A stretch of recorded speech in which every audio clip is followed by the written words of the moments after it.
और जैसा कि आप देख पा रहे होंगे, हम ये क्वेश्चन पेपर देख रहे हैं ना, ये कलाम के द्वारा लिया हुआ है 2.0, ये प्री रीड का लिया गया था। अब इसमें क्वेश्चन अच्छे लेवल के पूछे थे, हम उन्हें ही देख रहे हैं किस प्रकार के पूछे गए थे। तो आप प्राइमरी से या अपर प्राइमरी यानी 1 to 5 या 6 to 8 दोनों ही देख सकते हैं। और इम्पोर्टेंट क्वेश्चन है, अगर आप इन्हें कर पा रहे हो ना तो निश्चित तौर से ध्यान रखना आपकी तैयारी अच्छी है। अगर आप इनमें ही नहीं कर पा रहे हो तो फिर तो आपका, जब यहाँ पे नहीं बैठ पा रहे तो आपके एग्जाम में कैसे क्वेश्चन सही हो जाएंगे, आपको ये चीज़ें सोचनी चाहिए, ठीक है। और पहला क्वेश्चन है, देखिएगा कि पहला क्वेश्चन है, बांडुरा के अनुसार प्रेक्षण अधिगम में विभिन्न प्रक्रियाएं शामिल हैं जो एक निश्चित क्रम का अनुसरण करती है, निम्न में से कौन सा क्रम सही है। अगर सामाजिक अधिगम सिद्धांत अगर आपने बांडुरा पढ़ा तो उसमें 4 स्टेप बताते हैं, इस प्रकार बच्चे भी सीख सकते हैं। जैसे शुरुआत में वो अवधान प्रक्रिया करेंगे यानी अटेंशन करेंगे किसी चीज़ पर, फिर उसे स्मृति या प्रतिधारण कर सकते हैं, इसकी जगह या तो मेमोरी देगा या रिटेंशन, फिर उसका अनुकरण कर सकते हैं, या उत्पादन तो इमिटेशन और प्रोडक्शन शब्द देगा इसकी जगह, और बाकी है मोटिवेशन का मतलब अभिप्रेरणा। ये चारों स्टेप क्रम में ही दे रखे हैं, तो ऑप्शन नंबर 1 सही हो जाएगा। नेक्स्ट देखिएगा, ये सीखने के क्रम है, ये ध्यान रखना। बांडुरा ने अपने अधिगम सामाजिक सिद्धांत था ना, ये सामाजिक अधिगम सिद्धांत बोल सकते हैं, तो उसमें ये 4 स्टेपों की बात की है, ठीक है। नेक्स्ट देखिएगा, सेकंड नंबर क्वेश्चन है, इसमें पूछा है शिक्षक अधिकार अधिनियम 2009 के अनुसार एक शिक्षक का उत्तरदायित्व तो नहीं है। अगर आप इन सभी ऑप्शनों को पढ़ेंगे तो ऑप्शन नंबर 4 सही हो जाएगा। पाठ्यक्रम का निर्धारण एवं निर्माण है, ये आपके टीचर का काम नहीं होता है। अगर धारा नंबर आपने 24 पढ़ी आरटी एक्ट की तो उसमें शिक्षक के दायित्व दे रखे, तो उसमें इसका नाम नहीं है। हालांकि करिकुलम को कंप्लीट कराना होता है, ये विशेषताएं दे रखी हैं, लेकिन उसका निर्धारण और निर्माण ये नहीं करते। जैसे राजस्थान माध्यमिक शिक्षा बोर्ड लगता है तो वो बोर्ड 10th और 12th की एग्जाम लेता है, बोर्ड की यानी बोर्ड एग्जाम, तो वही सिलेबस बनाएगा ना, टीचर थोड़ी बनाएगा। तो इस प्रकार इसका ऑप्शन नंबर डी सही हो जाएगा। नेक्स्ट देखिएगा, 3 नंबर क्वेश्चन इस प्रकार पूछा है कि विकास के सिद्धांत या सिद्धांतों के विषय में कौन सा कथन गलत है। देखिएगा, सभी को पढ़ेंगे तो ऑप्शन नंबर 3 गलत हो जाएगा। विकास केवल परिमाणात्मक प्रक्रिया है जिसका मापन किया जा सकता है, तो ये जो विशेषता है ना विकास की नहीं है, तो किसकी है, ये वृद्धि की है, समझ रहे हो ना, तो इस वजह से गलत हुआ है। बाकी सभी ऑप्शन सही है। जैसे कि हेरिडिटी और एनवायरनमेंट के बीच की अन्योन्य क्रिया है, या इसे अंतर संबंधित कह देते हैं, समझ रहे हो ना, अंतर यानी अंतर संबंधित होती है, या वंशानुगत और वातावरण ऐसे बोल सकते हैं। विकास परिपक्व और अधिगम पर आधारित है, ये भी बात सही है। बाकी प्रत्येक वाला विकास के सभी चरणों से गुजरता है, फिर भी उनमें व्यक्तिगत विभिन्नता बहुत होती है, यानी इंडिविजुअल डिफरेंस पाई जाता है। ए, बी और डी ये तो सही थे, गलत हो जाएगा सी नंबर ऑप्शन। नेक्स्ट देखिए, उत्तर वाले अवस्था की विशेषता नहीं है। अगर आप सभी ऑप्शनों को पढ़ेंगे तो ऑप्शन नंबर 2 सही हो जाएगा। क्यों हो जाएगा, ये शारीरिक एवं मानसिक स्थिरता का समय, यहाँ तक तो स्टेटमेंट सही था क्योंकि ये बाल्य अवस्था या उत्तर बाल्य अवस्था से संबंधित ही था, लेकिन यहाँ से गलत कर दिया, जिसमें बालक कल्पना और लोक में विचरण करता रहता है, तो ये आपकी किशोरावस्था की विशेषता है, यानी एडोलसेंस की। तो ये आपकी किसकी अवस्था की विशेषता नहीं है, तो ये उत्तर बाल्य अवस्था की विशेषता नहीं मानी जाएगी। तो इसकी वजह से ये पूरा ही स्टेटमेंट गलत हो गया, तो ऑप्शन नंबर 2 गलत है, बाकी सभी सही है। क्वेश्चन नंबर देखिएगा 5 कि एनसीएफ 2005 के संदर्भ में कौन सा कथन आप असहमत है, यानी जो गलत है हमें वही चूज करना है ना। तो देखिएगा, इसमें से जो गलत हो जाएगा वो हो जाएगा 4 नंबर। आप सभी को पढ़ लीजिएगा। जैसे कि रचनात्मक अधिगम की प्रक्रिया एक शिक्षक के इर्द गिर्द घूमती है और इसमें केंद्रीय भूमिका में निर्वाह करता है कौन, शिक्षक, तो ये गलत है। ये इर्द गिर्द घूमेगी, या तो आपके लर्नर होंगे, आप इंग्लिश में लर्नर यानी अधिगमकर्ता बोल सकते हैं, अधिगमकर्ता, और या फिर इसकी जगह पे आप शब्द यूज कर सकते हैं स्टूडेंट, या यूज कर सकते हैं छात्र, कोई भी नाम दीजिएगा वो एक ही बात है ये, ठीक है। यानी शिक्षक के इर्द गिर्द नहीं घूमेगी, ये जो स्टूडेंट होंगे या छात्र होंगे उनके इर्द गिर्द घूमेगी, और साथ ही साथ वो जो केंद्रीय भूमिका निर्वाह करेंगे ना, ये वह या टीचर नहीं करेगा, ये छात्र ही करेंगे, समझ रहे हो। इसी के इर्द गिर्द शिक्षा घूमेगी और यही केंद्रीय भूमिका में रहेंगे। तो इस प्रकार ये स्टेटमेंट पूछा था, बाकी सभी सही ऑप्शन थे। नेक्स्ट देखिएगा, जो 6 नंबर क्वेश्चन कुछ इस प्रकार पूछा है, इनमें से कौन सा क्रियात्मक अनुसंधान से संबंधित नहीं है। अगर आप सभी ऑप्शनों को पढ़ेंगे, इसका कार्य क्षेत्र व्यापक होता है, ये वाला गलत है, क्योंकि ये स्कूल की समस्या होती है तो उसी से संबंधित होती है, तो व्यापक नहीं होती। पहली बात तो ये, इसमें व्यापक स्तर पर निर्णय लेने हेतु सूचनाओं को संकलित किया जाता है, ऐसा भी नहीं है, ठीक है। वो स्कूल की समस्या हुई उसी से संबंधित होता है, तो इस वजह से ऑप्शन नंबर 2 गलत है, बाकी सभी सही थे। क्वेश्चन नंबर नेक्स्ट देखिएगा, राजस्थान में सीखने के प्रतिफल को निर्धारित या मानदंडों के साथ एक शैक्षिक सत्र में शामिल कर लिया गया था, किसे, सीखने के जो प्रतिफल है ना वो वाला। ये लर्निंग आउट्स कब है, कब ऐड किया गया था, ये था, तो ये सन बतानी थी कि किस डेट को किया गया था, तो इसमें तो केवल आपको सन ही पूछी है, यानी सर मीन्स ये कि किस ईयर में ये शामिल किया गया ना। अगर देखें तो लर्निंग आउटकम किए गए थे 2017-18 में कह सकते हैं शामिल किए गए थे। तो ऑप्शन नंबर इसका बी सही हो जाएगा। नेक्स्ट देखिएगा, बुद्धि को किस योग्यता के रूप में परिभाषित किया जाता है। तो हमें ये कहेंगे, देखिएगा अगर आप ध्यान से देखें तो उसे सीखने की योग्यता कहते हैं, जानने की योग्यता कहते हैं, समझने की योग्यता कहते हैं, और जो प्रत्यक्षण करने की योग्यता होती है, जो हम देखते हैं ना, या दृष्टिकोण बोलते हैं, हमारा जो परसेप्शन होता है उसकी योग्यता भी होती है। तो इस प्रकार ये उपरोक्त सभी इसका राइट आंसर हो जाएगा, यानी D number option 1 2 3 4। Question number 9 देखिएगा, एक ऐसी प्रविधि है जिसमें अनुक्रियाओं का क्रम स्थापित किया जाता है और अंतिम अनुक्रिया के बाद पुरस्कार और लाभ दिलाती है, तत्पश्चात ही पीछे की ओर कार्य करती है, वो क्या कहलाती है। अगर आपने स्किनर पढ़ा हुआ ना, उसी से संबंधित है, इसे बोलते हैं चेनिंग, ठीक है। और इसमें शेपिंग भी दे रखा है। देखिएगा हम बात करें, शेपिंग का मतलब होता है प्रत्येक अनुक्रिया पर दिया जाने वाला पुनर्फलन, वो तो शेपिंग होता है। लेकिन अंतिम अनुक्रिया पर दिया जाने वाला पुनर्फलन होता है, यानी वांछित अनुक्रियाओं पर, तो निश्चित तौर से उसे श्रृंखला या उसे चेनिंग बोल सकते हैं, ठीक है। ऑप्शन नंबर सी सही हो जाएगा। नेक्स्ट देखिएगा इसमें क्या पूछा है कि एक तरफ तो आपको अवधारणा यानी कॉन्सेप्ट दे रखे हैं, दूसरी तरफ मनोवैज्ञानिक दे रखे हैं। अब आप मिलान कीजिएगा, ये आपको कोड दे रखे हैं, ठीक है। अगर आप ध्यान से देखें, क्या देखें कि मानसिक आयु किसने दी थी, अल्बर्ट बिनी ने दी थी, ठीक है। और इसके अलावा मानसिक आयु अल्बर्ट बिनी ने दे दी, तो फिर बुद्धि लब्धि किसने दी थी, तो इसमें दे रखा है, देखिएगा हम नाम लेते हैं किसका, टर्मन का। टर्मन इसमें है नहीं, तो फिर क्या करें, तो फिर हम जाएंगे स्टर्न के पास, क्योंकि बुद्धि लब्धि है। आपको ध्यान होगा IQ बराबर MA/CA, ये वाला जो सूत्र है ना, ये वाला ही आपके स्टर्न ने दिया था। पर टर्मन आया था उन्होंने, तो फिर इसमें 100 जोड़ दी थी, तो वो 1916 में, इन्होंने 1912 में दिया था ये। बाकी देख लेते हैं कि मानसिक परीक्षण है, ये किसने दिया था, ये दिया था आपके केटल ने। और आपके चतुष्ट यानी चतुष्ट समीकरण है, ये आपके स्पीयरमैन से संबंधित है। इस प्रकार ऑप्शन नंबर 2 सही हो जाएगा। गजब का ही क्वेश्चन था ये। देखिएगा कन्फ्यूजन यहाँ पर होता है कि मानसिक आयु शब्द किसने दिया था, मानसिक परीक्षण किसने दिया था। परीक्षण की बात होगी तो केटल आएगा, और आयु की बात होगी तो अल्बर्ट भी नहीं आएगा, ठीक है। तो ये चीज़ें ध्यान रखनी है। बाकी बुद्धि लब्धि में 2 आते हैं, स्टर्न और टर्मन, और बाकी ये चतुष्ट समीकरण है ना, ये आपके संबंधित हो जाएगा स्पीयरमैन की। स्पीयरमैन की 2 फैक्टर थ्योरी याद रख सकते हैं, और आपकी 3 फैक्टर थ्योरी इसी ने दी थी।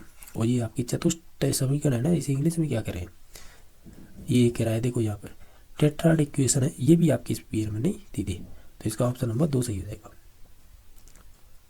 क्वेश्चन नंबर देखिएगा 11वां, इसमें पूछा है कि निम्न में से किस अवस्था को अभिप्रेरणा की सर्वोत्तम अवस्था के रूप में समझा जाता है। अगर आप सभी ऑप्शनों को पढ़िएगा, हम कहेंगे इससे ऊर्जा मिलती है और व्यवहार की दिशा भी मिलती है। तो ऑप्शन नंबर कह सकते हैं 4 सही हो जाएगा। देखिएगा प्राइड के अनुसार माता पिता के आदेश की अवज्ञा जैसे निषेधात्मक व्यवहार किस अवस्था में अत्यधिक प्रकट होती है। अगर ओवरऑल देखें तो ये आपकी एनल स्टेज है ना, उसी में आती है। यानी पहली होती है आपकी ओरल, सेकंड होती है एनल, तीसरी होती है आपकी फेलिक, चौथी होती है लेटेंट, 5वीं होती है जेनिटल। तो ये एनल की विशेषता दे रखी, तो ऑप्शन नंबर 1 सही हो जाएगा। बाकी गजब का ही क्वेश्चन था ये। नेक्स्ट देखिएगा, प्याजे के अनुसार निम्नलिखित योग्यताओं के उद्भव का सही क्रम क्या होगा। किसके प्याजे के अनुसार योग्यताओं का उद्भवन का सही क्रम क्या होगा, यानी आपको क्रम से लगानी है कि कौन सी चीज़ पहले होगी फिर उसके बाद। देखिएगा अगर आप इन सभी को देखेंगे तो पहले एकाग्रता होगी, ठीक है, और फिर होगी जो ईगोसेंट्रिज्म है, यानी जिसे M केंद्रिता बोल रहे हैं। फिर उसके बाद आएगी वास्तविकता का मानसिक प्रतिरूपण, ठीक है, और फिर लास्ट में आएगी प्रतिज्ञप्ति सोच, यानी जो प्रपोजनल थिंकिंग बोलते हैं। तो इस प्रकार 1 2 3 और 4 इस क्रम में होंगे। तो 1 2 3 1 3 4 तो 1 3 4 2 ऑप्शन नंबर सी सही हो जाएगा।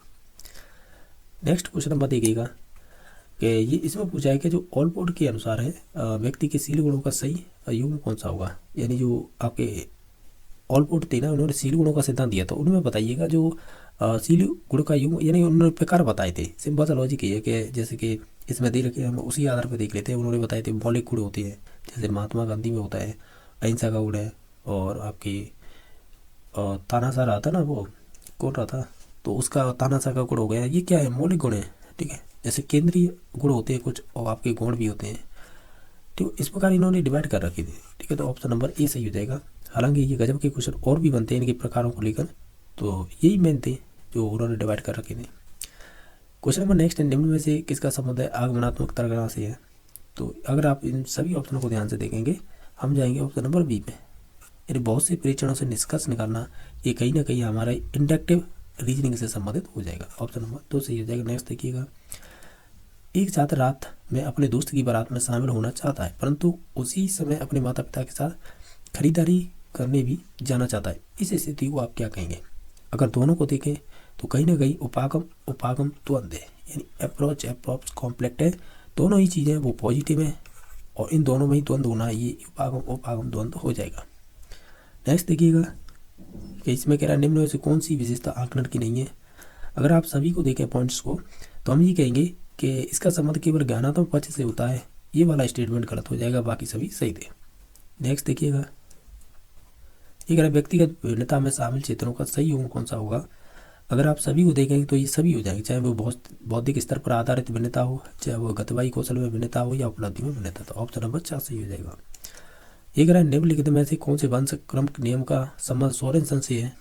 तो देखिएगा, इसमें से जो है ना जीव सांख्यिकी का नियम, ये कहीं ना कहीं आपके फ्रांसीसी गाल्टन से संबंधित है, तो ये अलग है। बाकी भिन्नता का नियम इन्होंने ही बात की है, प्रत्यागमन का नियम इसने ही बात की है, और ये भी है ना जैसे संतान की शारीरिक संरचना वो मानसिक गुण उसके माता पिता से मिलते हैं, तो ये भी ये सोरेनसन ने बात की है। जिसकी बात नहीं की है वो हो जाएगा ऑप्शन नंबर 4। ठीक है, तो समझे होंगे, यानी ये तो आपका ऑप्शन नंबर 4 है, ये संबंधित हो जाएगा गाल्टन से। बाकी तीनों स्टेटमेंट है ये हो जाएंगे फ्रांसीसी गाल्टन से, सोरेनसन से संबंधित। ठीक है, नेक्स्ट देखिएगा, एक व्यक्ति कुत्ते को बिस्कुट देने से पहले बिस्किट के बॉक्स को खड़खड़ाता है।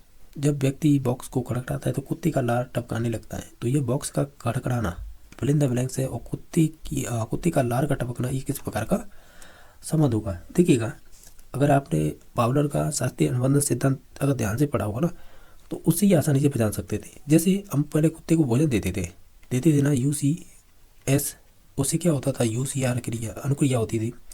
पर क्या किया कि हमने जो UCS तो देते थे, लेकिन उसके साथ में हमने घंटी जोड़ी, तो फिर भी अनुक्रिया है, ये भोजन के कारण ही लार आई, यानी कि अनुक्रिया हो रही थी ना, लार की हो रही थी। पूरा हमने बहुत बात ये दोहराया, फिर लास्ट में जाके घंटी दी, इसी से आपकी लार निकल गई।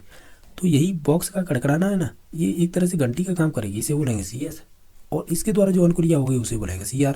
ये तीसरा स्टेप यहाँ पे पूछा था। ठीक है, आप इससे करेक्ट कर सकते थे, इस प्रकार ऑप्शन नंबर 1 सही हो जाएगा। नेक्स्ट देखिएगा, एक बालक का भाषा विकास मुख्यतः निर्भर करता है।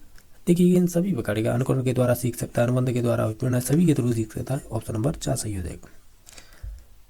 क्वेश्चन नंबर नेक्स्ट देखिएगा, ये कह रहा है कि निम्नलिखित में से असत्य कथन पर चयन कीजिएगा, यानी जो गलत है।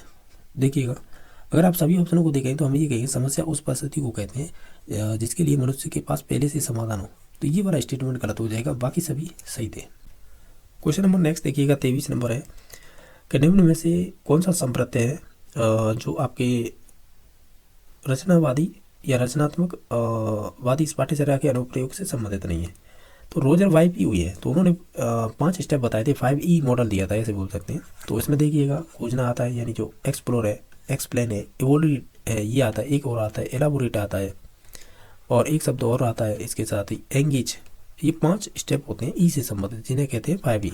तो इसमें उत्तेजना नहीं होगी, बाकी सभी संबंधित होंगे आपके रचनावादियों से। नेक्स्ट देखिएगा, प्रतिभाशाली बालक की पहचान करने के लिए हमें सबसे अधिक महत्वपूर्ण या महत्व किसे देना चाहिए, ये रीट में पूछा हुआ ऑलरेडी क्वेश्चन है, तो इसका ऑप्शन नंबर 4 सही हो जाएगा, यानी वस्तुनिष्ठ परीक्षणों को। एक रहा निम्नलिखित में से कौन सी विशेषता मुख्यतः अवधान कमी संबंधी विकास जिसे ADHD कह रहे हैं ग्रसित बालक की नहीं है, किसकी है, डिसलेक्सिया की। डिसलेक्सिया होती है लर्निंग डिसेबिलिटी, यानी अधिगम अक्षमता है। तो ये होगी शब्दों में अक्षरों की स्थिति को उलटफेर कर देना, तो ये आपकी डिसलेक्सिया से संबंधित होगी। बाकी श्रवण करने में असफलता, कार्य संपादन में कोई हिस्सा है तो एकाग्रता की कमी, ये कहीं ना कहीं आपके ADHD की कह सकते हैं जो विकासात्मक विकार होते हैं उनकी विशेषता हो जाएगी। इनमें से कौन सी मंद बुद्धि बालक की विशेषता नहीं है। अगर ओवरऑल सभी ऑप्शनों को देखें तो हम ये कहेंगे कि शैक्षिक रूप से पूर्णतः अशिक्षणीय हो, ऐसा कहना गलत होगा। नेक्स्ट देखिएगा, कौन सी प्रवृत्ति की प्रस्तुति का संबंध सकारात्मक दंड से है। अगर देखें तो हम कहीं व्यवहार को कम करने के लिए अप्रिय उद्दीपक की प्रस्तुति, ये आपकी एक सकारात्मक दंड से संबंधित हो जाएगी। नेक्स्ट देखिएगा, अधिगम की विशेषता नहीं है। ओवरऑल सभी ऑप्शनों को देखेंगे तो हम कहेंगे अधिगम का प्रयोजन उन क्षमताओं तथा संस्कारों में परिवर्तन के लिए होता है जो परिपक्वता के कारण होते हैं। परिपक्वता के कारण व्यवहार में परिवर्तन, ये अधिगम नहीं माना जाता है, ये स्टेटमेंट गलत हो जाएगा। नेक्स्ट देखिएगा 29 नंबर, कॉलवर के अनुसार निम्नलिखित में से कौन सा नैतिक विकास का स्तर है?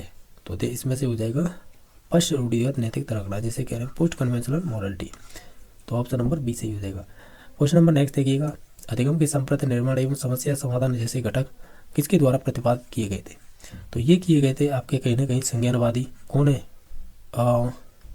जीन प्याजे हैं। यानी समस्या समाधान जैसे घटक का प्रतिपादन किया गया था संज्ञानवादी के द्वारा किया गया था। तो ऑप्शन नंबर एक सही हो जाएगा। अभी जो हम क्वेश्चन देखने वाले हैं, तो जिन्होंने भी भाषा फर्स्ट के रूप में हिंदी चूज करते हैं ना, ये उन्हीं से संबंधित क्वेश्चन रहेंगे। आपको एक गद्यांश दिया गया है 31 से लेकर 35 तक, इसी गद्यांश के आधार पर आपसे क्वेश्चन पूछे जाएंगे। तो आप गद्यांश देख लें। इसके बाद है क्वेश्चन कुछ इस प्रकार के पूछे गए थे, तो आप देख लीजिएगा। इसमें पूछा गया था 31 नंबर क्वेश्चन, गद्यांश में प्रयुक्त निम्न में से कौन सा शब्द है प्रत्यय रहित है, यानी जिसमें प्रत्यय नहीं है, ऐसे बताना है। अगर आप देखेंगे तो भारत प्लस ये भारतीय होगा, ठीक है, इसमें प्रत्यय है। कर्तव्य में भी प्रत्यय है और पौराणिक में भी प्रत्यय है। लेकिन जो विशेष है ना, इसमें उपसर्ग होगा, न कि इसमें प्रत्यय। वी प्लस शेष यानी वी उपसर्ग होगा। तो इस वजह से हम ऑप्शन नंबर 3 पे जाएंगे, ये राइट आंसर हो जाएगा, क्योंकि प्रत्यय रहित यही शब्द है। क्वेश्चन नंबर देखिएगा, अतएव में संधि होगी। अतएव यानी हम इसमें देखते हैं तो विसर्ग संधि होती है, अत प्लस एव, ठीक है। तो ऑप्शन नंबर इसका सही हो जाएगा। क्वेश्चन नंबर 33 देखिएगा, निम्न में से कौन सा शब्द है गद्यांश में विशेषण की तरह प्रयुक्त तो नहीं हुआ है? ये तो गद्यांश में आप शब्द देखेंगे तो उनसे भी आसानी से पहचान सकते हैं, या आप ये जानते हैं कि ये विशेषण है या नहीं, उस हिसाब से भी आप पहचान सकते हैं। देखिएगा इसमें जो चौपाया है ये विशेषण हो जाएगा, पौराणिक और मानवीय ये शब्द यूज किए गए थे गद्यांश में।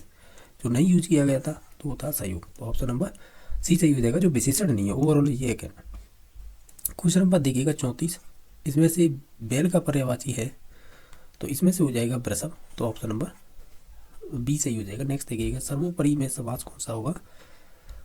कहीं ना कहीं सर्व प्लस ऊपरी रहा होगा, सर्वोपरि बना है, इसमें आपकी गुण संधि रही है, और इसमें जो समास हो जाएगा वो कहीं ना कहीं तत्व समास हो जाएगा। तो ऑप्शन नंबर बी सही हो जाएगा। 36 से लेकर 40 तक इसी गद्यांश से संबंधित क्वेश्चन हो गए, तो आप देख लीजिएगा गद्यांश को इसी से आधारित क्वेश्चन पहला है 36 नंबर क्वेश्चन। वो कुछ इस प्रकार पूछा है कि वह कर्तव्य भी मूड सो गया, वाक्य में कौन सा काल है? तो गया है, गई है, इस प्रकार के मोस्टली सामान्य भूतकाल में ही आते हैं, जैसे कि वह स्कूल गया। तो इस प्रकार के सामान्य भूतकाल के ही हो जाएंगे, यानी पास्ट इंडेफिनिट टेंस की पहचान हो जाएगी। तो ऑप्शन नंबर बी सही हो जाएगा। क्वेश्चन नंबर 37 गद्यांश में निम्न में से ही बहुवचन में प्रयुक्त हुआ है। अगर आप इन सभी ऑप्शनों को ध्यान से देखेंगे तो कहीं ना कहीं देखिएगा इसमें पाँव है ना, ये बहुवचन के रूप में प्रयुक्त हुआ है। नेक्स्ट देखिएगा, इसमें से स्त्रीलिंग शब्द चाटिएगा, देखिएगा कि अच्छी धार होती है, तो इस हिसाब से अच्छा अच्छी से भी निकाल सकते हैं कि स्त्रीलिंग है या पुल्लिंग है। नेक्स्ट देखिएगा, निरीह बकरी के आगे भाग खड़ा होना, उसे कुछ जचा नहीं। रेखांकित शब्द का अर्थ क्या आ गया? निरीह। जब गद्यांश पढ़ा हुआ तो उसमें निकल के आया था बीच। तो ऑप्शन नंबर एक सही हो जाएगा। क्वेश्चन नंबर आपका नेक्स्ट है जो 40 नंबर है, वो इस प्रकार पूछा है, राजस्थानी शब्द है जैसे रवाड़ो प्रचलित है, ये किसके लिए है? तो ये संबंधित हो जाएगा कहीं ना कहीं आपके जो भेड़ बकरियों को रखने का स्थान होता है। हर क्षेत्र में अलग अलग भाषा बोली जाती है, वाक्य का प्रकार कौन सा होगा? हर क्षेत्र में अलग अलग भाषा बोली जाती है, तो ये संबंधित कहीं ना कहीं क्रम प्रदान हो जाएगा। तो ऑप्शन नंबर ये सही हो जाएगा। अगर देखा जाए तो इसमें क्रम भाषा हो जाएगा, क्योंकि क्या बोली जाती है? भाषा बोली जाती है, तो ये क्रम का काम करेगी, तो क्रम प्रदान हो जाएगा। ऑप्शन नंबर ये सही हो जाएगा। 42 नंबर क्वेश्चन है, ये लागू चिन्ह कौन सा है इसमें से? अगर ओवरऑल सभी ऑप्शनों को देखें तो कहीं ना कहीं सी नंबर ऑप्शन हो जाएगा। क्वेश्चन नंबर 43 है, हो सकता है सुबह तक इस समस्या का निदान हो जाए, वाक्य कौन सा होगा ये? यानी वाक्य है किस प्रकार का है? तो हम ये कहीं ना कहीं संदेहवाचक है। कुपात्र द्वारा श्रेष्ठ वस्तु का भोग करना को दर्शाने वाली लोकांकित कौन सी होगी? तो हम ये कहेंगे छछूंदर के सिर में चमेली का तेल, ये ऑप्शन नंबर इसका सी सही हो जाएगा। निम्न में से क्रिया विशेषण पदबंध का उदाहरण कौन सा होगा? यानी जो क्रिया की विशेषता बताता है मोस्टली वही होता है। देखिए जैसे राम बहुत तेजी से भागा, तो ये राइट आंसर हो जाएगा, क्योंकि भागा तो क्रिया है, बहुत तेजी से भागा तो ये तो विशेषण है, ये प्रविशेषण है, तो कहीं ना कहीं क्रिया की विशेषता ही बताई जा रही है। तो ऑप्शन नंबर सी सही हो जाएगा। नेक्स्ट देखिएगा 40 नंबर क्वेश्चन, यहाँ से आगे जो भी क्वेश्चन आएंगे वो शिक्षण विधियों से संबंधित आएंगे। वह कौन सी शिक्षण विधि है जो लेकर वो उच्चारण में तो प्रारंभिक स्तर के लिए, वो रचना शिक्षण के लिए माध्यमिक स्तर पर उपयोग की जाती है? तो वो कौन सी विधि होगी, वो हो जाएगी अनुकरण विधि। ऑप्शन नंबर सी सही हो जाएगा। क्वेश्चन नंबर देखिएगा आप 47 नंबर देख सकते हैं कि साहित्य की विविध विधाओं का ज्ञान प्राप्त करना भाषा शिक्षण की किस श्रेणी का उद्देश्य होगा। तो ये कहीं ना कहीं संबंधित हमारे ज्ञान से ही संबंधित है, तो ज्ञानात्मक हो जाएगा। व्याकरण शिक्षण की कौन सी विधि प्रयोग और सहयोग प्रणाली पर आधारित है, तो कहीं ना कहीं ये हमारी आगमन विधि है। वही इसके दो रूप होते हैं, प्रयोग और सहयोग।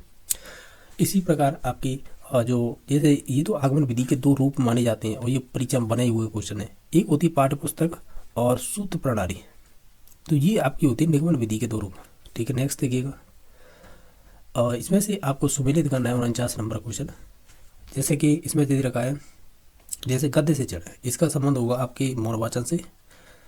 रचना शिक्षण का संबंध हो जाएगा आपके रचना शिक्षण का संबंध हो जाएगा आपके संवाद लेखन से। व्याकरण का संबंधित हो जाएगा आगमन विधि से। और पद्य शिक्षण का मतलब रसास्वादन से। तो इस प्रकार ऑप्शन नंबर इसका 4 सही हो जाएगा। ठीक है, नेक्स्ट देखिएगा। 50 नंबर क्वेश्चन कुछ इस प्रकार पूछा है, इसमें से कौन सी प्रणाली है जो स्वाध्याय प्रणाली भी कही जाती है, तो वो हो जाएगी आपकी डाल्टन प्रणाली। तो ऑप्शन नंबर डी सही हो जाएगा। नेक्स्ट देखिए, प्राथमिक स्तर पर सुनना व बोलना कौशल के विकास में कौन सी विधियां अधिक सहायक होती है, यानी सुनना और बोलना, यानी कहीं ना कहीं LS जो कौशल होते हैं उन पर ज़्यादा ध्यान देती है। अगर आप इन सभी ऑप्शनों को देखें तो जैसे रोल प्ले और समाचार वाचन ये हो जाएगा, साथ ही साथ भूमिका निर्भय और बातचीत ये भी हो जाएगा। तो ऑप्शन नंबर इसका सी और डी दोनों ही सही हो जाएंगे। क्वेश्चन नंबर 52 है, असत्य कथन बताइएगा। अगर आप सभी ऑप्शनों को पढ़ेंगे तो हम ये कहेंगे जैसे भाषाई क्षमता का स्वरूप होता है अमूर्त होता है, ये बात सही है। भाषाई व्यवहार का आधार ही भाषाई क्षमता माना जाता है, ये भी बात सही है। यानी आधार है भाषाई क्षमता ही मानी जाएगी, ये भी बात सही है। भाषाई व्यवहार का स्वरूप है वो मूर्त होता है, कहीं ना कहीं ये भी बात सही है। और भाषाई क्षमता का स्वरूप मूर्त होता है, ये वाला गलत हो जाएगा। यानी व्यवहार तो उसका मूर्त मान सकते हैं लेकिन उसकी क्षमता को हम मूर्त नहीं मानेंगे, तो इस वजह से ऑप्शन नंबर इसका 4 गलत हो जाएगा। ग्रहणात्मक कौशल कौन से होते हैं, वो होते हैं सुनना और पढ़ना। सुनना पढ़ना ऑप्शन नंबर 2 सही हो जाएगा। पाठ्य पुस्तक में विषय वस्तु का प्रस्तुतिकरण होता है। अगर आप देखेंगे तो हम ये कहते हैं, क्या कहते हैं, ज्ञात से अज्ञात की ओर जाते हैं हम। तो इस प्रकार का तो कोई दे नहीं रखा है ऑप्शन, फिर क्या करें, हम जाएंगे सरल से कठिन की ओर। हालांकि ये प्रस्तुतिकरण की बात कर रहा था। अगर प्रस्तावना की बात करता तब हम कहते ज्ञात से अज्ञात की ओर, और जब आप प्रस्तुतिकरण कर रहे हैं तो वो सरल से कठिन की ओर करेंगे। तो ऑप्शन नंबर 2 सही हो जाएगा। नेक्स्ट क्वेश्चन नंबर देखिएगा, श्रवण व लेखन कौशल को विकसित करने का साधन कौन सा होगा इसमें से, अगर देखें तो वो हो जाएगा श्रुत लेखन। नेक्स्ट देखिएगा, निम्न में से किसमें विद्यार्थियों को स्व आकलन का अवसर प्रदान किया जाता है, तो वो संबंधित हो जाएगा आपके अधिगम के रूप में आकलन। ऑप्शन नंबर सी सही हो जाएगा। सत्य कथन बताइएगा। अगर सभी ऑप्शनों को देखेंगे तो इसमें से कोई भी सत्य नहीं है, तो ऑप्शन नंबर 4 सही हो जाएगा। उपलब्धि परीक्षण के स्वरूप यानी डिजाइन निर्माण के अंतर्गत ध्यान नहीं रखा जाता है किस चीज़ का, तो हम ये कहेंगे कहीं ना कहीं रुचि की दृष्टि से अंक 12 को ध्यान में नहीं रखा जाता है। ऑप्शन नंबर 4 सही हो जाएगा। क्वेश्चन नंबर नेक्स्ट देखिएगा 59 नंबर, गोदान प्रेमचरित्र से संबंधित है तो फिर रामचरितमानस किससे संबंधित होगी। ये किस प्रकार का प्रश्न है, ये सादृश्य या अनुभव वाले प्रश्न होते हैं जिन्हें एनालॉजी वाले बोलते हैं। नेक्स्ट देखिएगा, नेक्स्ट है जो 60 नंबर क्वेश्चन है, सतत एवं व्यापक मूल्यांकन के दायरे की व्यापकता से क्या तात्पर्य है, तो हम ये कहेंगे इस कक्षा के बाहर की प्रक्रियाओं को भी शामिल करना। ठीक है, तो ऑप्शन नंबर डी सही हो जाएगा। नेक्स्ट देखिएगा, और जैसा कि आप देख पा रहे होंगे ये भाषा फर्स्ट जो संस्कृत लेते हैं उनसे संबंधित है। तो हम सभी क्वेश्चनों को कर रहे हैं, तो भाषा फर्स्ट हो या सेकंड हो सभी क्वेश्चनों को देखते चलते हैं, क्योंकि ज़्यादा अंतर होता नहीं है फर्स्ट और सेकंड भाषा में। तो ये चीज़ आप जानते होंगे 4 से 5 नंबर का अंतर आता है, बाकी सभी चीज़ें सेम होती है। तो ये आपको एक गद्यांश दिया गया है और इसे 31 से लेकर 35 तक इसी के आधार पर क्वेश्चन पूछे जाएंगे। जैसे 31 नंबर क्वेश्चन पूछा है आपसे कि महावृक्ष अत समासो वर्तते, यानी महावृक्ष में कौन सा समास है, तो इसमें महान है जो वृक्ष कहीं ना कहीं आपका कर्मधारय हो जाएगा, जहाँ पर विशेषण विशेष की बात होती है और या भूमि उपमान की बात होती है वह कर्मधारय समास होता है। तो ऑप्शन नंबर इसका डी सही हो जाएगा। 35 नंबर क्वेश्चन है, पत्नियां इत्यंत विभक्ति अस्ति, यानी पत्नियां में कौन सी विभक्ति होगी। अगर आप देखेंगे तो कहीं ना कहीं इसमें तृतीय विभक्ति हो जाएगी, ऑप्शन नंबर बी सही हो जाएगा। अब क्वेश्चन नंबर नेक्स्ट देखिएगा जो है 33 नंबर, इसमें पूछा है जैसे उक्तवान इत्यंत कौ प्रकृति प्रत्यय, यानी उक्तवान में कौन सा प्रत्यय है ये बताना है।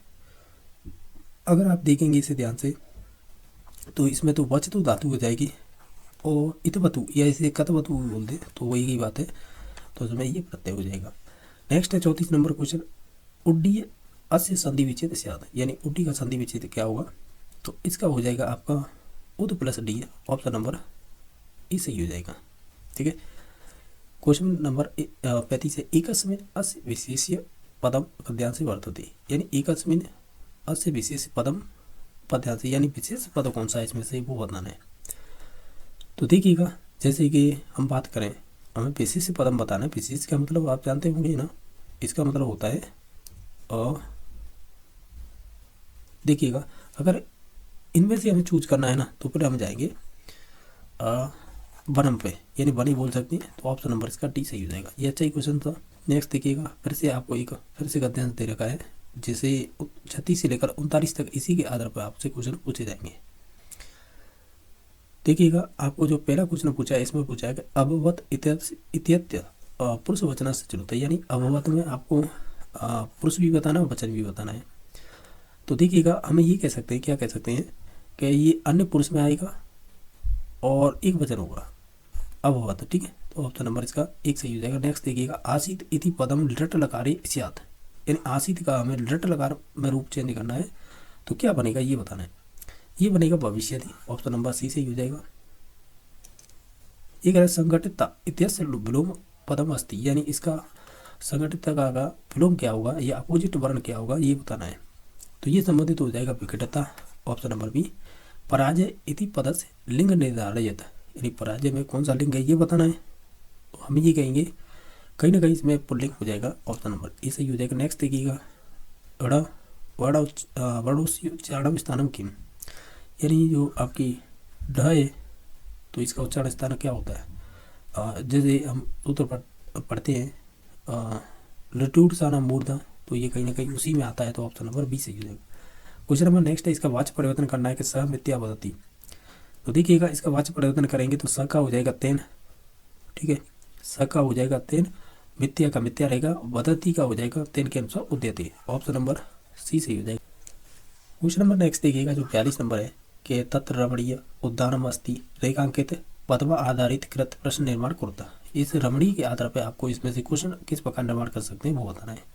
तो ये संबंधित हो जाएगा कहीं ना कहीं, आपका ऐसे बोल सकते हैं तत्र कीदृशम उद्यानम अस्ति, तो ऑप्शन नंबर डी सही हो जाएगा। पर्वतों में हिमालय सबसे ऊंचा है, इसका संस्कृत अनुवाद क्या होगा। हम ये कहेंगे कि जो पर्वतेषु है ना, यानी जो पर्वत है, हिमालय उच्चतम, इन पर्वतों में हिमालय सबसे ऊंचा है। नेक्स्ट देखिएगा, संसर ये है ना, संसर्गजा फिलिंदा ब्लैंक्स भवंती, ये सूक्ति पूरी करनी है, तो इसमें क्या आएगा फिलिंदा ब्लैंक्स में, इसमें आएगा दोष गुणा, ऑप्शन नंबर बी सही हो जाएगा। नेक्स्ट देखिए, मायस सूत्रेषु कस्मिन् सूत्रे अच इति संज्ञा होती, जो अच संज्ञा होती है मायस सूत्र में, वो किसकी होती है, तो ये हो जाती है आपकी लर्ण सूत्र की, तो ऑप्शन नंबर डी सही हो जाएगा। नेक्स्ट देखिएगा, मूल्यांकन से गुणम वर्तते, मूल्यांकन के गुण क्या होते हैं, ये सभी होंगे व्यापकता, विविधकारता, भेदता, उपयुक्त, सभी इसका राइट आंसर हो जाएगा ये सर्वे। चरित्र चित्र संबंधी प्रश्न भवंती, ये किससे संबंधित होते हैं, चरित्र चित्र से संबंधित क्वेश्चन होते हैं, और नाटक से संबंधित हो गए। नेक्स्ट देखिएगा, कद पाठ्य योजना नाम आदर्श वाचन क्रिय थे, तो आदर्श वाचन है हमेशा अध्यापक ही द्वारा किया जाता है, तो फिर ऑप्शन नंबर इसका एक सही हो जाएगा। वस्तुनिष्ठ परिचय गण्य थे, तो इसमें से वस्तुनिष्ठ परिचय है वो बतानी है, कौन सी होगी, हम ये कहेंगे इसमें से रिक्त स्थान पूर्ति हो जाएगी। नेक्स्ट देखिएगा, कस्मिन् शिक्षण सिद्धांते मौखिक कार्य में लेकर एकस्मिन् समय सहैव क्रियते, तो देखिएगा, यानी ये कह रहा है ऐसा कौन सा शिक्षण का सिद्धांत है जिसमें मौखिक कार्य लिखित कार्य एकस्मिन् समय क्रियते, यानी हम ये कहेंगे अगर ओवरऑल अगर क्वेश्चन का हम सेंस भी समझे, तो कहीं ना कहीं ये कह रहा है ये एकता और सहभागिता अच्छा सिद्धांत हो जाएगा। ठीक है, तो ऑप्शन नंबर सी सही हो जाएगा। नेक्स्ट देखिए, व्याकरण शिक्षण अनौपचारिक शिक्षण विधि वर्तते, अनौपचारिक शिक्षण विधि कौन सी इसमें से, तो इसमें से हो जाएगी आपकी भाषा संसर्ग विधि। नेक्स्ट देखिए, उपचारात्मक शिक्षण नास्ति, इसमें से उपचारात्मक शिक्षण नहीं है। देखिएगा, अगर आप देखें तो नेगेटिव पॉइंट चूज करना है, तो वो बी नंबर ऑप्शन होगा, जैसे है ना त्रुटि नाम अवबोधन, यानी त्रुटियों का अवबोधन करवाया जाता है, ऐसा कहना गलत हो जाएगा। मस्तिष्क यंत्र से अपर नाम, इसका दूसरा नाम तो हो जाएगा संगणकम। पद शिक्षण का विधि प्रश्नोत्तर विधि कहते थे, तो हम इसे कहते हैं आपकी खंडान्वय विधि।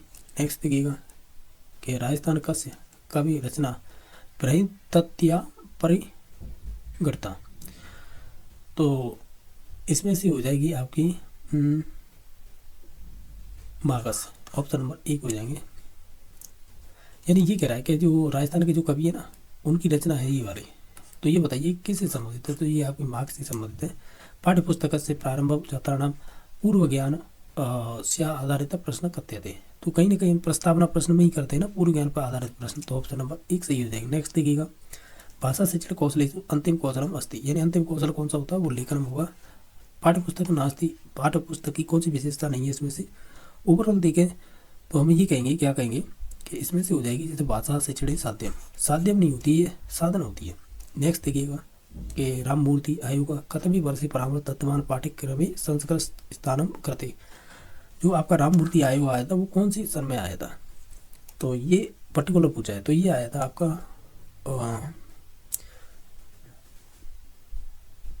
तो ये हो जाएगा आपके 1990 में, तो नंबर डी सही हो जाएगा।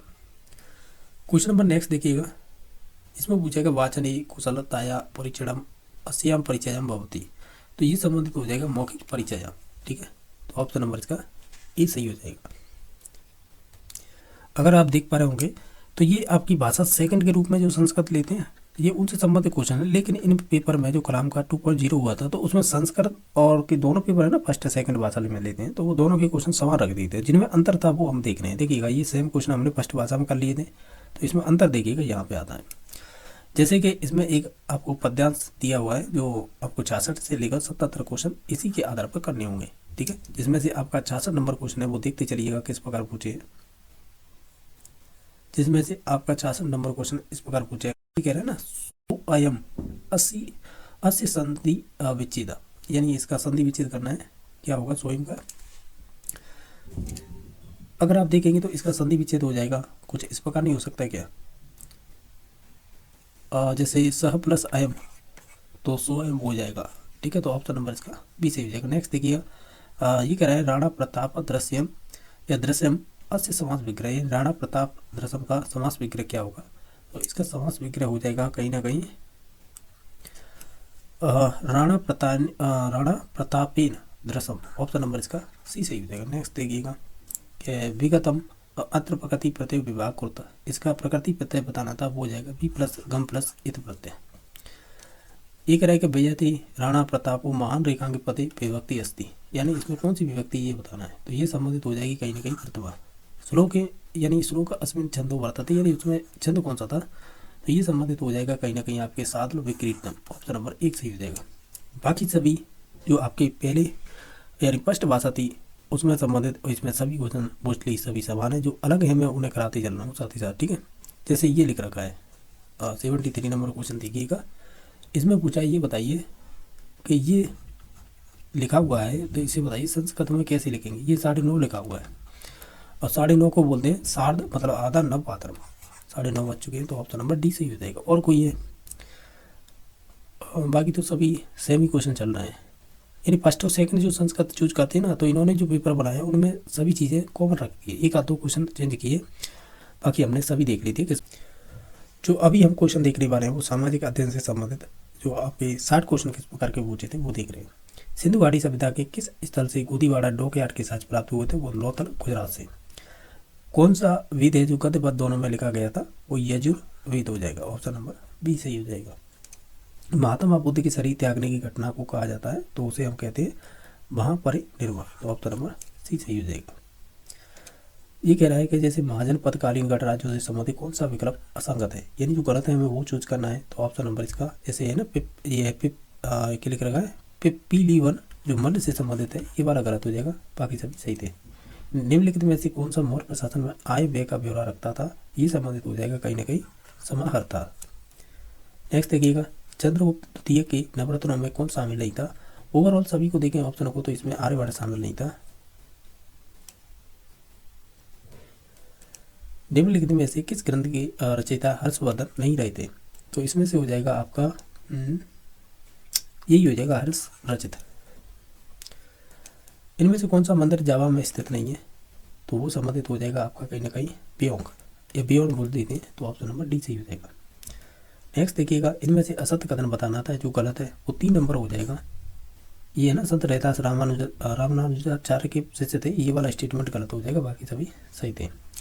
1857 क्रांति के समय अंग्रेज गवर्नर जनरल कौन था, तो ये संबंधित हो जाएगा आपके लॉर्ड केनिंग, तो ऑप्शन नंबर सी सही हो जाएगा। नेक्स्ट देखिएगा इसमें आपको पूछा है जैसे भारतीय पुनर्जागरण एवं धार्मिक सुधार आंदोलन से संबंधित कथनों पर विचार कीजिएगा। इसमें से केवल हमें सत्य ही बतानी है। अगर आप देखेंगे तो इसमें से केवल जो समाज की स्थापना है वो राजा राममोहन राय ने 1828 में की थी, ये वाला स्टेटमेंट सही है, बाकी सभी गलत हैं। ये कह रहा है कि संपत्ति के निकास का सबसे पहले विरोध करने वाले भारतीय व्यक्ति कौन थे, तो वो थे आपके दादा भाई नेहरू जी। ये कह रहा है कि आपको ये कथन दिए गए हैं, ठीक है, इन कथनों के आधार पर ही आपको सत्य कथन बताने हैं। अगर आप देखें तो इसमें से एक तो 2 नंबर और एक 4 नंबर है, ये दोनों सत्य हैं, बाकी सभी गलत थे। क्वेश्चन नंबर नेक्स्ट देखिएगा 1 से 4 नंबर है कि इसमें एक तरफ तो आपको प्राचीन स्थल दे रखें यानी सभ्यता के, दूसरी तरफ जिले, तो इसमें से कौन सुविलित नहीं वो बताना है।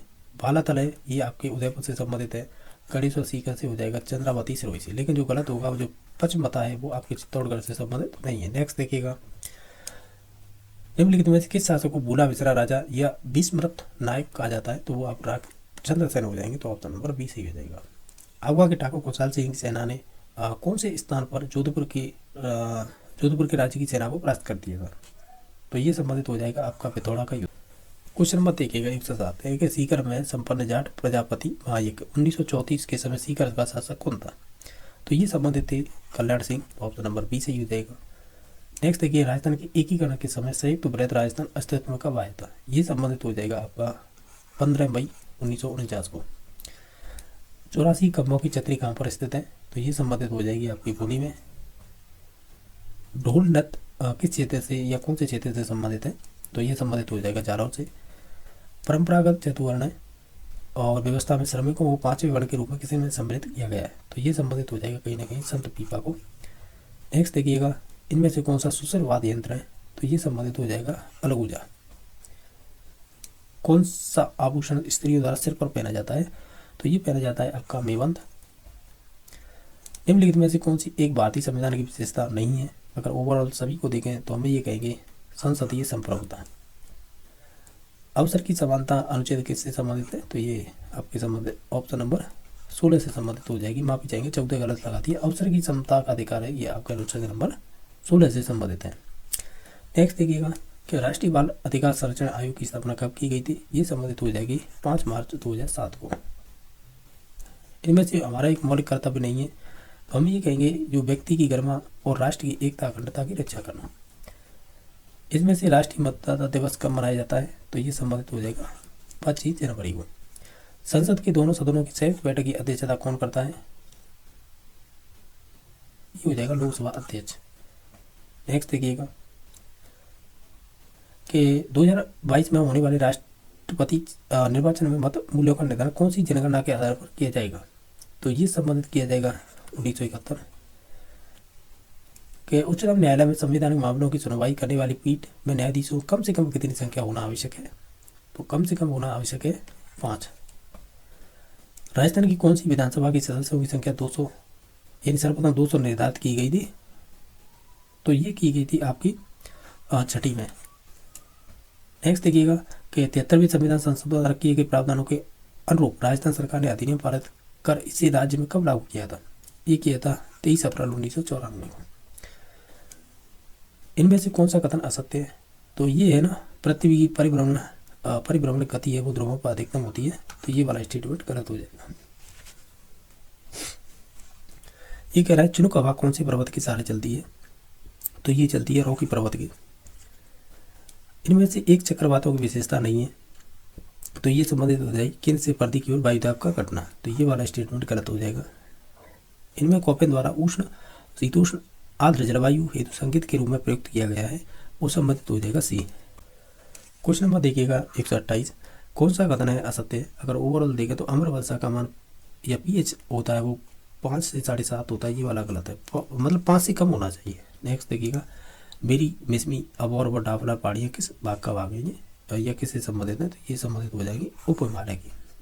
पश्चिमी बंगाल में काल वैसाखी तूफानों की वर्षा होती है प्राप्त होती है, तो उसे क्या कहते हैं, उसे ग्रीष्म ऋतु में प्राप्त होती है। कौन सा वृक्ष ज्वारी वनों का उदाहरण हो जाएगा, तो ये संबंधित हो जाएगा राइजोफोरा। कौन सा इसमें से सही सुमेलित नहीं है, अगर ओवरऑल देखें तो ये संबंधित हो जाएगा भारत का जो इलेक्ट्रॉनिक्स लिमिटेड भोपाल में, ये वाला गलत हो जाएगा। कुल जनसंख्या में नगरीय जनसंख्या न्यूनतम प्रतिशत वाला राज्य कौन सा है, तो ये हो जाएगा हिमाचल प्रदेश। बिजौलिया में से भैंसरोडगढ़ के बीच का जो पठार है उसे क्या कहते हैं, उसे कहते हैं ऊपरमाल का पठार। अब इसमें से बताना मुख्य नदी और सहायक नदी संबंधित नहीं है, वो चूज करना है। अगर अगर सभी ऑप्शनों को ध्यान से देखें तो जो आपकी काली सिंध है वो पार्वती की सहायक नदी है, ये वाला कहना गलत हो जाएगा। नेक्स्ट देखिएगा, जो महाराणा फतेह सिंह द्वारा आर नदी के अतिरिक्त जल को फतेह सागर तक पहुंचाने निर्मित नहर कौन सी थी, तो ये संबंधित हो जाएगी कहीं ना कहीं और आपके चिकलवास, ऑप्शन नंबर 1 सही हो जाएगा। राजस्थान में पहली शक्कर मिल कहाँ पर स्थापित की गई थी, तो ये संबंधित हो जाएगी भोपाल सागर में। नेक्स्ट देखिएगा कि सर्वाधिक व न्यूनतम महिला साक्षरता वाले जिले कौन से हैं, तो इसमें हो जाएंगे एक तो आपका कोटा और जालौर। भारत में राष्ट्रीय उपभोक्ता दिवस कब मनाया जाता है, तो ये संबंधित होता है 24 दिसंबर को। इसमें आपको एक तरफ भारतीय बैंक दे रखी है और उनकी स्थापना दे रखी है, तो आपको मिलान करना है कौन सी सही है। तो देखिएगा जैसे भारतीय औद्योगिक पुनर्निर्माण बैंक है, ये संबंधित 1985, ठीक है। और आपकी जो निर्यात आयात बैंक है ये 1982, और भारतीय औद्योगिक वित्त निगम है ये 1948, भारतीय औद्योगिक विकास बैंक है ये 1964। इस प्रकार ऑप्शन नंबर 3 सही हो जाएगा। नेक्स्ट देखिएगा, इसमें आपको विचार कीजिएगा और इसमें सत्य गुण बताइएगा। अगर आप ओवरऑल देखें तो इसमें से स्टेट नंबर 2 और 3 ये सही है, बाकी सभी गलत हो जाएंगे। इसमें से विनियोग तत्व कौन सा है, तो इसमें से संबंधित हो जाएगा जीवन बीमा। इनमें से कौन सा शिक्षा कार्यक्रम राजस्थान शहर द्वारा चलाया गया है, सरकार द्वारा चलाया गया है, ऐसे बोल सकते हैं, तो ये हो जाएगा आपका शिक्षा दर्शन। यूनिवर्सिटी विधि किस पर आधारित थी, तो ये संबंधित थी आपकी नवीन संकल्पनाओं की खोज पर। नेक्स्ट देखिएगा, एनसीएफ 2005 में सामाजिक अध्ययन की अनुशंसा की गई है। तो ओवरऑल देखें तो हम तो ये कहेंगे, क्या कहेंगे कि माध्यमिक स्तर पर सामाजिक अध्ययन की विषय वस्तु जैसे भूगोल, इतिहास, राजनीतिक शास्त्र, अर्थशास्त्र, समाजशास्त्र, इनको लाया जाए या पढ़ाया जाए। नेक्स्ट देखिएगा, कौन सा सुमेलित नहीं है, अगर देखें तो प्रोजेक्ट एक समस्यात्मक कार्य, ये बेलाड ने कहा था, ये वाला स्टेटमेंट गलत हो जाएगा। कौन सा इसमें से सही सुमेलित है, अगर ओवरऑल देखें तो हम कहेंगे मायाद्वीप एक प्रक्षेपी दृश्य सामग्री है, ये वाला सही है, ठीक है। तो ऑप्शन नंबर इसका ए सही हो जाएगा। नेक्स्ट देखिएगा, पाठ्यचर्या निर्माण सिद्धांत कौन कौन से होंगे, तो हम ये कहेंगे सभी हो जाएंगे। बाकी सेकंड लास्ट नंबर क्वेश्चन है, एक तरफ दो सिद्धांत प्रतिपादन और प्रतिपादक, आप इन्हें सुमेलित कीजिएगा। अगर देखें सामाजिक प्रत्याय प्रतिमान बेंजामिन कॉक्स से संबंधित हो जाएगा, पूछताछ प्रशिक्षण प्रतिमान है रिचर्ड सकमेन से हो जाएगा, शिक्षण का चिंतन स्तर है या मॉरिसन से संबंधित हो जाएगा, प्रयोजनवाद है वो चार्ल्स पियर्स से संबंधित हो जाएगा। ऑप्शन नंबर इसका 2 सही हो जाएगा। नेक्स्ट देखिएगा कि उपचारात्मक शिक्षण किस अन्य नाम से जाना जाता है, तो इसे कहते हैं चिकित्सात्मक शिक्षण।